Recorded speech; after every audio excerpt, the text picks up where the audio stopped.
समस्त नमस्कार। मु उमाकांत बेहरा। मु आज जो टॉपिक रखुची सेटा भोट पर रखुची, कारण आगामी किछि दिन भीतर भोट आसी जाउची।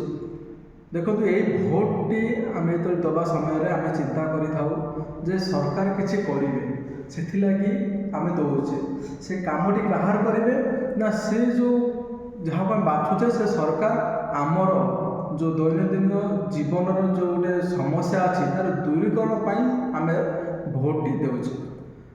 आम आज नुह विगत वर्ष गोटे स्वप्न रही आसी सरकार किसी ना कि तो कर जोटा कि आम भोट दे चलीचे, बट सेटा कहाँ करूँ आम के तर्जमा करना। जदि आम स्वप्न भाव बसवा आलोचना करवा ये सरकार आज पर्यंत कौ मानक कहा आज पर्यंत से भोट प्रचार करुच्ची एवं कौन कौन प्रतिश्रुति दे कौन कौन काम कर सारी आप जापर जे कि ये सरकार भोट प्रचार मूल उद्देश्य कौन एवं राजनीति करवार जो माध्यम रखुच्च आमको गोटे अस्त्र भाव व्यवहार कर अर्थ आदाय करुँच पाखु टंका टैक्स जो टंका आम दौचे ताकू अर्थ संचय कर से पैसा को कलाधन में परिणत करुँच, जोटा कि आम जो भावना थिला राजनीति आम सहयोग अच्छी पारना।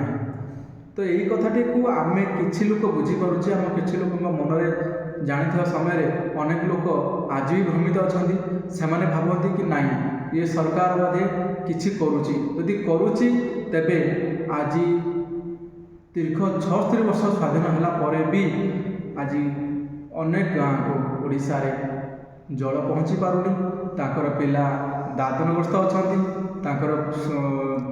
जो भत्तार मूल्य बहुत स्वल्प मात्रा अच्छी, से जो कौन एक चाकरी हो कि व्यवसाय हो सबुथे लॉस ही लॉस होची। यार अर्थ आम यह बुझा जे आमको गोटे स्वतंत्र परिचय मिलनी, जो परिचय आम स्वाभिमान बचवा एवं आमको आमर जो जी अर्थ पाइबार व्यवस्था, जो अर्थरे मनीष बंची पार, जो अर्थरे तार परिवार को भरण पोषण कर से भली अर्थ व्यवस्था एजाए आसीना। तेणुक जदि सरकार जनता पाखु भोट हाते भिक्षा ग्रहण कर आसन ग्रहण कर राजसिंहासन बसुँच किंतु जनता सपक्ष रोना, तेबे आम मानकर सचेतन हमार समय आसी जे कि मोर पिला घर पाखे रोर मोर पिला चाकरी कर से स्वतंत्र दरमा हिसाब से बचब। आउ भत्तार भैल्यू आज्ञा देखो आंध्र तेलेंगाना पंजाब हरियाणा देखो सबुथ 2000 2500 3000 भाई भत्ता है, 3500 लक्ष कर तेलेंगाना दूसरी। तो से जो 3500 गोटे गोटे लोक को गोटे वृद्ध लोक सहायता दि जाऊँगी से जगह आमर ये 500 इलेक्शन लोक हाथ लक्ष्य करके आउ 500 टका बढ़ाई। तेणुक एठिकार सरकार एत माने अलस्वामी एत निर्यातित रखुची लोक मानसिक चाप रखुची जे कि लोक बाध्य हो बाहर जाऊँच दादन खटिया एवं आम राज्य लोक को माने काम नदे से पठाइवा द्वारा बाहर लोक आनिक आम सरकार तमिलनाडु लोक आनिक काम कर बुझीपारूनी ये सरकार उद्देश्य कौन मोटिवेशनटा कौन रोचे।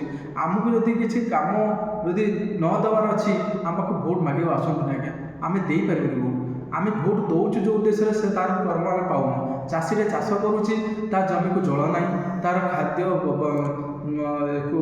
जी सब चाष करुच्ची तार रप्तानी व्यवसाय करूनी, कोल्ड स्टोर शीतल भंडार ना, तार पिला जदि चाष जमी चाष कर से आगामी दिन चिंता कर पाऊनी मुझे टका एति एकर इनकम करी जदि से कनफर्म हो पारे मुझे चाष करके लाभ पाइपर तो चाष कर कहीं आज्ञा। तेणुक ये सब जिन आमको भावार अच्छी आम भोट दौचे यहीटा आम कनफर्म आम कौन भोट दौचे जे आम निजे बचीबा एवं से आमको सहयोग करेंगे बचेबार। यदि से आमको सहयोग न करेंगे ताहले आम भोट दबा कहीं आम से सरकार को भोट दबा जी आमर आम साथी आम पिलांर आमर साही पड़िशा आम ग्रामर आम राज्यर उन्नति जे साथ दौथब जे आम सबुथ से मुंड पुराउथब तार प्रति सरकारी ऑफिसर हो कि नेता लोक हो एनी टाइम आसी प्रत्येक ग्राम पंचायत भ्रमण करुवे ଜାଣିବାକୁ ଚେଷ୍ଟା କରୁଥିବେ, ଯେଭଳି ଭୋଟ ସମୟରେ ବୁଝିବାକୁ ଆସନ୍ତି, ହାତ ପତାନ୍ତି, ମାଉସୀ କେମିତି ଅଛ, ମଉସା କେମିତି ଅଛ, ଗୋଟେ ଥର ଆଜ୍ଞା ନୁହଁ, ଅନେକ ସମୟରେ ଆମକୁ ବୁଝିବା ଦରକାର, ଅନେକ ସମୟରେ ସେ ସମ୍ପର୍କ ରହିବା ଦରକାର। ଆମେ ଖୁସି ହଉ ଯେତେବେଳେ ନେତା ଲୋକ ଗାଁକୁ ଆସନ୍ତି, ଲାଗେ ଏମିତି ସେ ଗୋଟେ ପିରିୟଡ଼ ପରିଚୟ ଲୋକ ଆସୁଛନ୍ତି, କିନ୍ତୁ ଦିନ ରାତି ପାଇଁ ମୁଁ ଆଜ୍ଞା ହାତ ପତା ଦେଇକି ଭୋଟ ନେଇଯାଆନ୍ତୁ, ଆପଣ ଯାଇକି ବସିକି ଶୋଷଣ କରୁଛୁ, ଆମେ ସେଇଥିପାଇଁ ଆପଣଙ୍କୁ ଭୋଟ ଦେଉନା।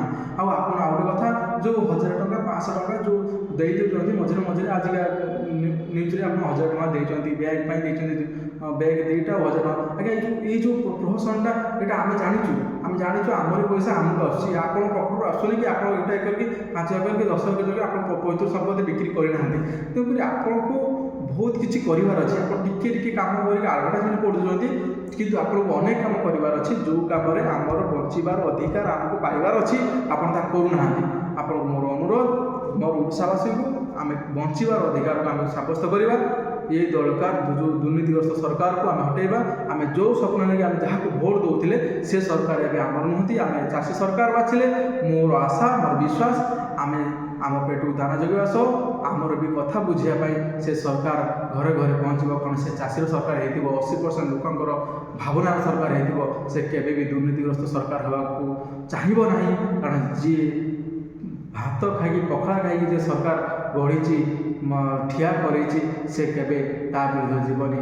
ଯେଉଁଭଳି ଭାବେ ଲଣ୍ଡନରୁ ଆସି ବା ନବୀନ ପଟ୍ଟନାୟକ ଭଳି ତାମିଲନାଡ଼ୁରୁ ଆସି ସରକାର ଗାଦିରେ ବସୁଛନ୍ତି, ସେଭଳି କେବେ କରିବନି। ତେଣୁକରି ମୋର ଆଶା, ଆମେ ଚାଷୀ ସରକାର ବାଛିବା। ସବୁକୁ ଏତିକି ଅନୁରୋଧ କରିବି। ଶେଷରେ କହିବି, ଜୟ କିଷାନ, ଜୟ ଜଗନ୍ନାଥ, ନମସ୍କାର।